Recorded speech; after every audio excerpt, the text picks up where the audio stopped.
Well, our favorite frog is back with another mechanism to try and stave off the pathogenic pathogens. We're going to talk all about that on today's episode of Short Stories of Bacteria.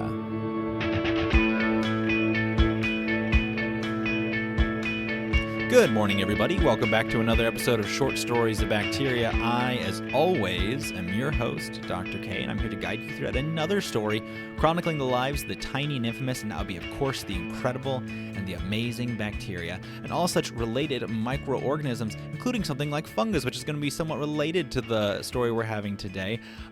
Today we are going to bring back a frog that we talked about a while ago, and how it relates to a fungal pathogen. We're going to talk all about that in just a couple of seconds, but first, don't forget to hit that like, share, subscribe button if you're listening to this podcast on YouTube.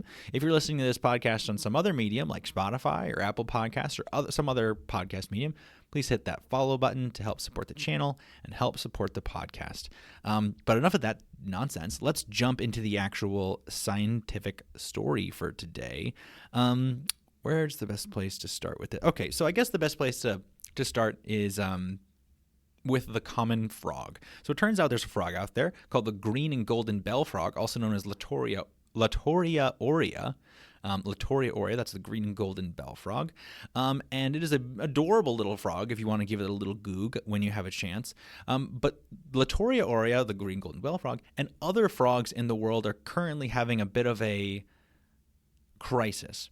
Right? And the reason why they're having this crisis is due to a fungal pathogen. Now, this fungal pathogen is really, really good at affecting frogs and killing frogs and infecting amphibians as well, to the point where it's already driven several species of frogs to extinction, right? And it's working on this green and golden bell frog at this point. This fungus is called, oh boy, here we go, guys. This is a wild one. Batrachochytrium dendrobatitis. And they say in the paper hereafter just BD, which makes a lot of sense. Guys, I'm a bacteria guy. I'm not a fungus guy. But anyway, what this fungus causes, the disease that this fungus causes, is called chytridiomycosis. Right, and so I'm just going to call this a chytrid fungus for the rest of the podcast. This chytrid fungus causes chytridiomycosis, right? And this chytridiomycosis, it's really, really good at killing frogs and other amphibians. Now, the way that this works, actually, just to jump into the pathogenesis of this organism, is it's really, really good at traveling through water. So let's say you're walking around in a little lagoon or mayhaps a pond or something like this, right? It'd be easy for these spores, these fungal spores, to attach onto your boots, and then as you trundle about through the rest of the world, moving into another moist environment or another pond where there might be more frogs, right? They'll detach from the boots and then they'll start swimming around in the water until they contact the frog and attach to the frog skin. Now, the frog skin's super, super important because the permeability of the frog skin is what allows it to really modulate how much water is present in the actual frog, right? So as the fungus attaches to the frog, it throws off its ability to modulate and have a really good homeostasis with respect to how much water they're taking up. And this leads eventually to heart failure. So that's a really, really awful situation. And what makes it even worse is the fact that there's really not any good therapeutics against this chytrid fungus at this point. Right? There's no vaccine, there's no drugs that we can give to the frog, so it's just a really bad situation. Now, other researchers, and we talked about this on the podcast, have tried maybe using the naturally occurring microbiome of the frog as a way of protecting from the chytrid fungus. You may recall that what they did is they put on a microbiome of the, almost like a shield for the frog. They put on a microbiome that had already been exposed to the chytrid fungus and then had naturally started producing these antifungal compounds, and that worked to a certain extent. But that's really hard to do at scale, especially when there's so many different kinds of frogs all running around. Okay, so there's not really a great way of protecting these frog populations, especially the green and golden bell frog, from these chytrid fungi. So that's our first point. Chytrids are kind of the worst, and they're really, really good at causing extinction of different kinds of frogs. Now, the next point that I want to make has to do with evolution. And one really cool thing about evolution, if you just take a step back, is it's really neat to see the creative ways that different populations will respond to things like predation or anything like this, right? So if you're a population and you have this external parasite, an external predator like the chytrid fungus, right? Evolution comes up with these really, really unique ways to combat that predation. Okay? And sometimes the way that you combat that predation isn't by generating some like additional part of your body or part of the organism like bacteria tend to do or can do. Sometimes the only way to deal with it is by changing their way of living, changing the environment that they're surrounded in, changing their habitat. Now, the reason this is important is that while these frogs don't have a really good way of defending themselves against this fungus, right? The chytrid fungus is actually relatively limited in terms of the growth the temperatures at which they can grow. Okay, chytrid actually really thrives at lower temperatures. So we're talking like 20 degrees Celsius, 25 degrees Celsius, 60 to 70 degrees Fahrenheit, something like this. Turns out that chytrid can't thrive and actually will die once you go north of 30 degrees Celsius, and that would be 86 degrees Fahrenheit for all you freedom-loving Americans out there. So that's a really, really important point to make here, is that while frogs don't have a bunch of really great ways to defend themselves against the fungus, right? The chytrid fungus actually has a very limited range in terms of the temperatures at which they can survive. And so a really good question that you could have is you're like, well, gee, Dr. K, is there a way we can exploit this weakness of the chytrid fungus as a way of saving the day with the frogs? And that's a really, really good question. I'm glad you asked that question. And that actually relates to the paper for today, the paper that came out, let's look and see, in June of 2024. So not that long ago if you're listening to this in 2024 or even early 2025. There's a whole bunch of scientists from Australia. This would be, let me check. This would be Melbourne Veterinary School, the University of Melbourne. Good job, University of Melbourne. And what they were trying to do is they were trying to save the day for these frogs by manipulating or by taking advantage of the limited amount of temperatures that the chytrid fungus can grow at. Okay? Now, let's jump into frog habitat. It turns out that frogs, sometimes these frogs, they'll be chilling out in a whole bunch of different environments. Some of these would be called thermal refugia, which is just a fancier way of saying a warmer environment. And what's really, really cool, and these folks figure this out, is that when these frogs are chilling in these thermal refugia,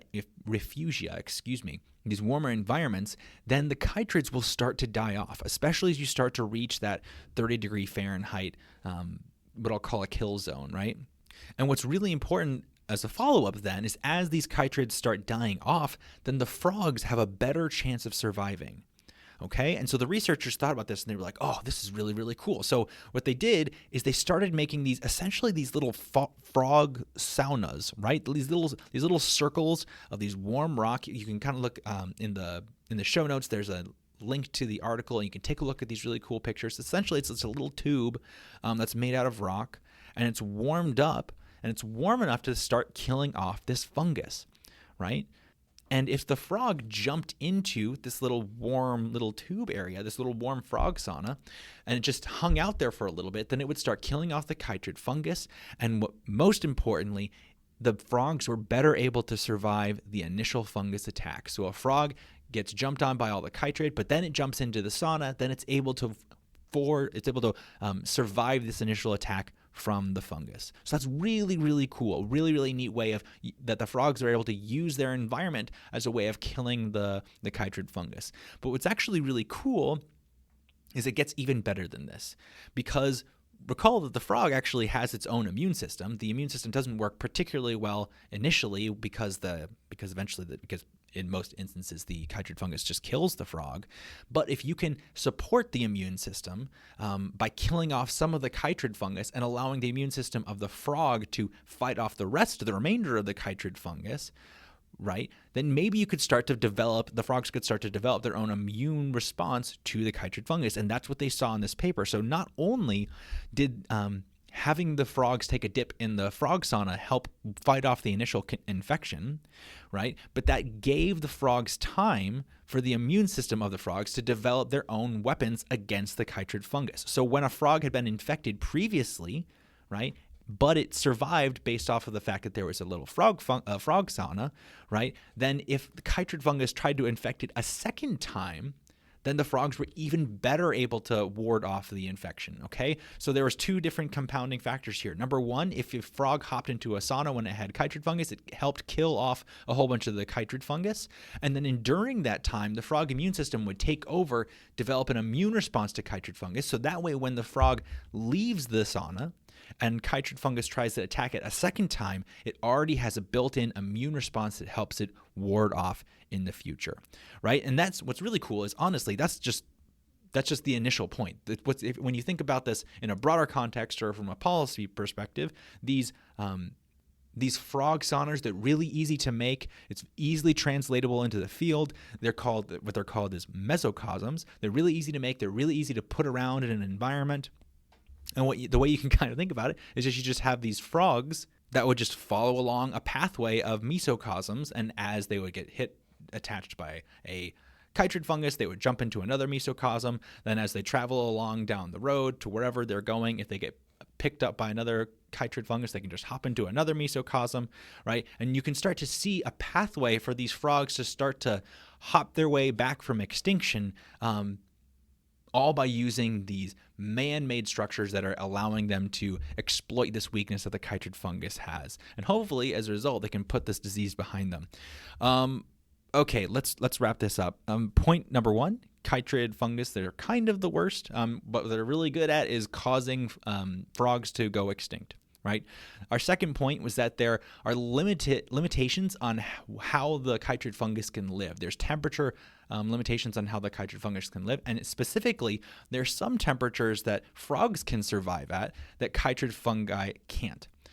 Our third point is that if you had a frog that had chytrid fungus, but then it jumped into the little frog sauna, the little tube of rock, then that actually led to a better survival rate of these frogs. And finally, number four, if you put that in conjunction with the fact that the frog immune system is developing and starting to working against the chytrid fungus at the same time, if a frog left the frog sauna after that initial infection and it successfully warded off the first infection, then it was more able to survive and ward off subsequent infections as well. So you had a 2-for-1 benefit by having the frogs jump into the sauna. Anyway, it is a really, really cool example of how humans are working tirelessly to retain a gorgeous creature such as the green and gold bell frog. And while I can't say that the fungus itself is a terrible thing, it is, after all, it's just trying to survive, you know. What can we say? We all love a good underdog. Or maybe we should say an underfrog. Anyway, that's enough from me, guys. Thanks so much, every single one of you guys, for tuning in today, and I will hopefully see you all again next week on another episode of Short Stories of Bacteria.